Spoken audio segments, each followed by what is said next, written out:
Olá, seja muito bem-vindo. Nós chegamos aí à nossa 20ª catequese, né? Um marco histórico aí, né? A nossa 20ª catequese. E daremos hoje sequência, portanto, àquilo que já vem sendo tratado aí nas catequeses anteriores, né? Na semana passada, na catequese 19, foi falado aqui, Mateus trouxe para vocês, a tese central aí da teologia do corpo, na 19ª catequese, cujo tema era com o sacramento do corpo, o homem sendo sujeito de santidade. Nessa catequese aqui, nós vemos aqui São João Paulo II fazer uma afirmação muito interessante que realmente está no centro da teologia do corpo, que diz que o corpo, de fato, só ele é capaz de tornar visível o que é invisível, o espiritual e o divino, né? E aí, São João Paulo II traz aqui o conceito da sacramentalidade do corpo, como esse sacramento, né? É uma catequese belíssima. Espero que você tenha tido a oportunidade de ver, de ouvir. E hoje nós vamos para a 20ª catequese. E eu acho que nós chegamos aqui a um ponto que é importante explicar um pouquinho do propósito. Pode ser que a gente já tenha falado sobre isso, mas acho que é interessante nós retomarmos um pouquinho do propósito dessas catequeses. O propósito dessas catequeses não é que nós tenhamos milhares de visualizações, né? Não é que nós ganhemos aí uma plaquinha do YouTube. Não, porque nós sabemos que o conteúdo das catequeses é um conteúdo muito denso e que, portanto, não é todo mundo que vai se interessar. Na verdade, a maioria das pessoas não vai se interessar por esse conteúdo. Mas nós estamos produzindo esse conteúdo para que daqui 1 ano, 2 anos, 10 anos, quando alguém tomar a decisão e falar assim, não, nós vamos nos aprofundar na teologia do corpo, para que quando essa pessoa tomar essa decisão daqui a esse tempo, ela tenha um lugar, ela tenha onde, né? Ela tenha aí uma maneira de realmente se aprofundar. Porque isso que nós estamos fazendo aqui, de fazer uma meditação catequese por catequese, é algo que não foi feito no Brasil ainda. Não existe até a gravação dessa catequese, não existe um trabalho semelhante feito no Brasil. Existe lá nos Estados Unidos, mas aqui no Brasil não existe isso. Então, nós fazemos com esse propósito, para que quando alguém tomar a decisão, tenha onde estudar, tá? E hoje nós vamos, portanto, falar aí da 20ª catequese, que foi ministrada por São João Paulo II no dia 5 de março de 1980, obviamente numa quarta-feira, como todas as catequeses. E o tema dessa catequese é o significado bíblico do conhecer na convivência matrimonial. E veja, até aqui nós vimos São João Paulo II trabalhar alguns temas de maneira muito específica. Nós vimos São João Paulo II trabalhar alguns textos muito específicos, textos bíblicos muito específicos.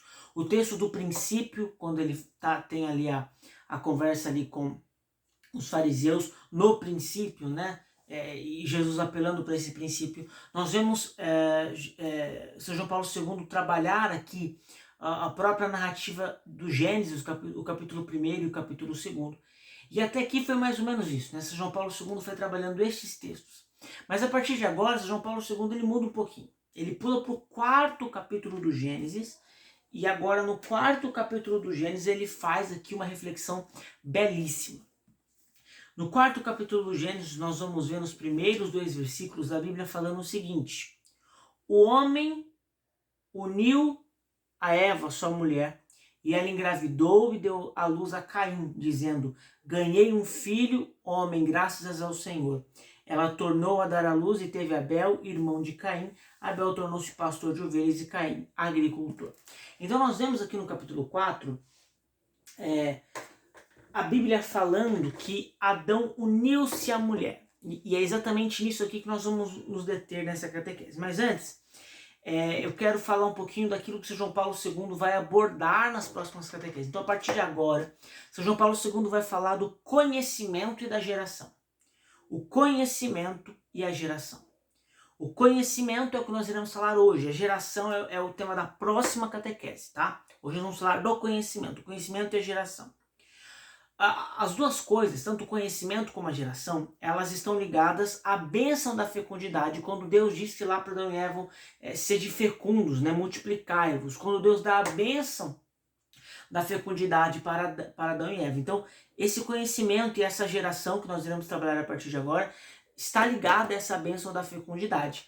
Porém, apesar de estar ligada a essa bênção da fecundidade, ela está historicamente, elas, né, estão historicamente aqui ligados, estão historicamente localizados após o pecado. Então, tanto esse conhecimento como essa geração ocorre após a experiência do pecado, e nós precisamos ter isso em mente para analisar este texto, tá bom? Perdão.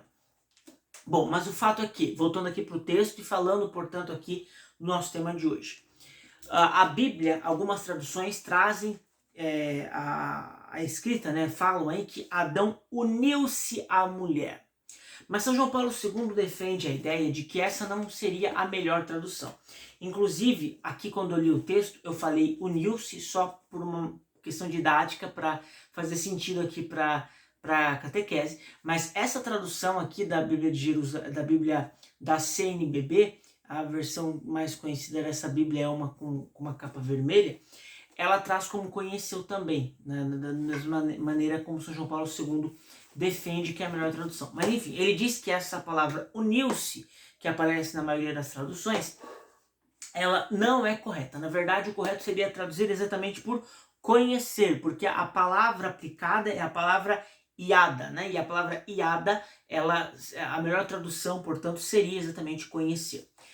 E é muito interessante porque, e muito significativo que a palavra que expressa mais perfeitamente essa união profunda entre o homem e a mulher seja realmente a palavra conhecer.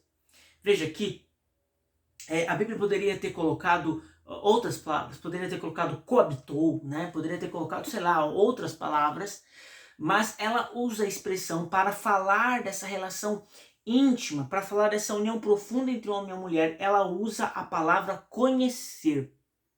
E é muito interessante isso, é muito interessante. Por quê? Porque por meio desse termo, diz São João Paulo II, a sexualidade entra na dimensão da pessoa. Veja, por meio desse termo, o termo conhecer, a sexualidade ela entra na dimensão da pessoa. O que isso quer dizer?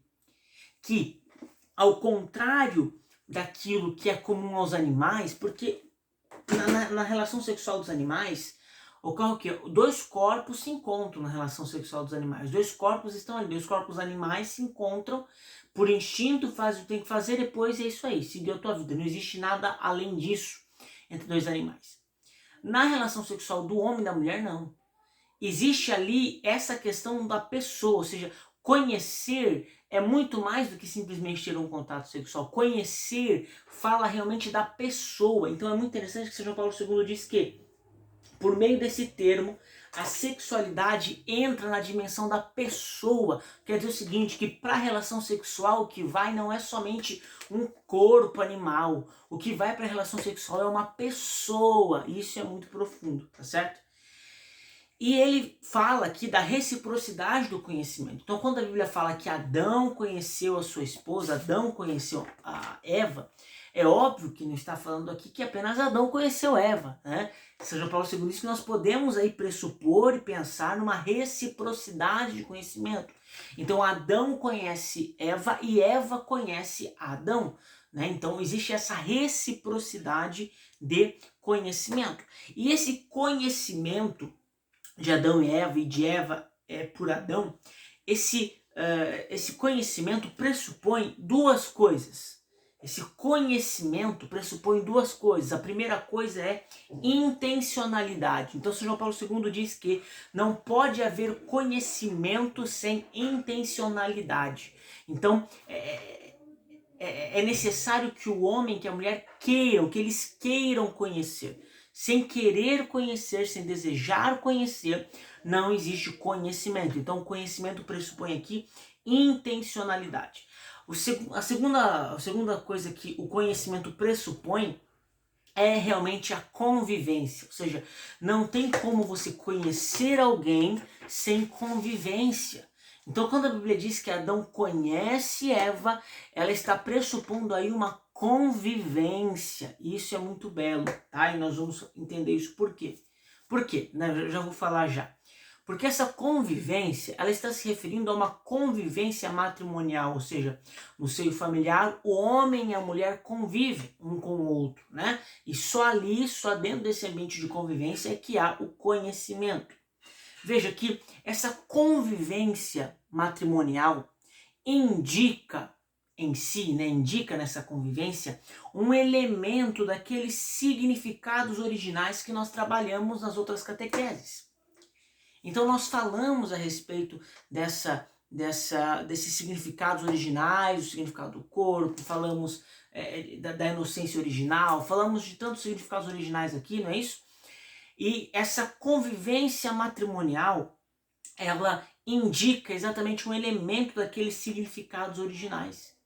Veja que mesmo após a experiência do pecado, a convivência matrimonial, ela ainda nos aponta de uma maneira muito bela para aquelas experiências anteriores ao pecado. Então veja o poder de restauração que há no casamento. Você que talvez estude teologia do corpo e se pergunte como que eu posso, né, restaurar tudo isso que era lá do princípio. Eu quero, eu desejo. Veja, o remédio é exatamente isso, a convivência matrimonial.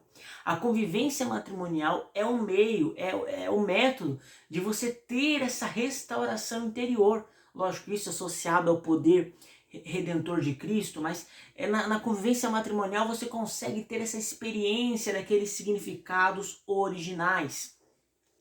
E São João Paulo II diz que essa convivência matrimonial nasce exatamente da consciência do significado do corpo. Então só porque o homem tem consciência de que é homem na sua masculinidade e a mulher tem consciência de que é mulher na sua feminilidade, é que é possível que os dois se encontrem e se conheçam e convivam. Ou seja, eles experimentam a unidade matrimonial, mas ainda assim eles são sujeitos diversos, sabe? Eles são duas pessoas diferentes, mas ainda assim eles experimentam uma unidade. Só dessa maneira pode haver convivência matrimonial. Então, portanto, São João Paulo II diz que eles revelam um ao outro o eu humano por meio da masculinidade e da feminilidade. Então, eles revelam um ao outro o eu humano por meio da masculinidade e da feminilidade. E esse dar-se um ao outro por meio da sua sexualidade acontece de maneira cognitiva. São João Paulo II defende isso. Eu estou tentando encontrar uma maneira de expressar isso, mas vamos lá. São Paulo II ele defende exatamente isso, que esse dar-se do homem para a mulher e da mulher para o homem, sua masculinidade, sua feminilidade, se dá de maneira cognitiva. Então eles podem conhecer a mulher pode conhecer a masculinidade do homem e o homem pode conhecer a feminilidade da mulher.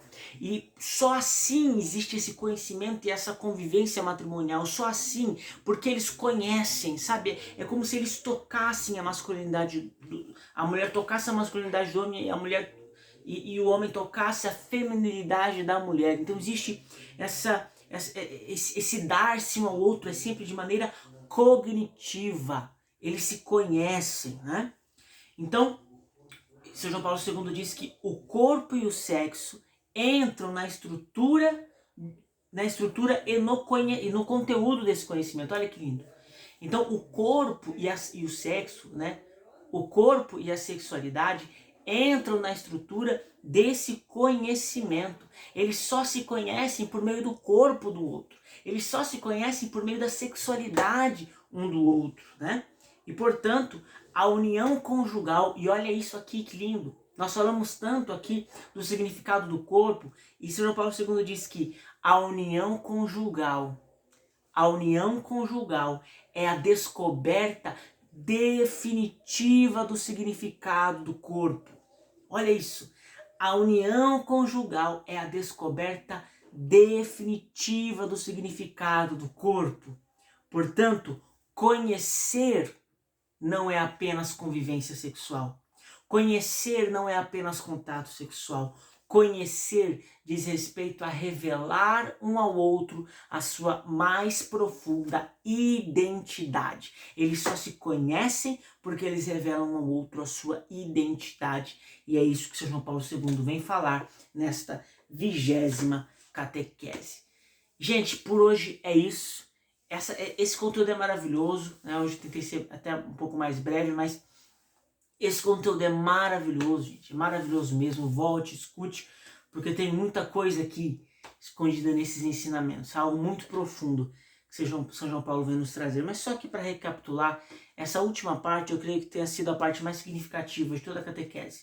São João Paulo II diz que a união conjugal é a descoberta definitiva do significado do corpo. E que conhecer não é apenas convivência sexual, mas diz respeito a expressar a identidade um ao outro. Deus abençoe você e semana que vem tem mais catequese de Teologia do Corpo aqui na TDC Sorocaba. Deus abençoe e até mais.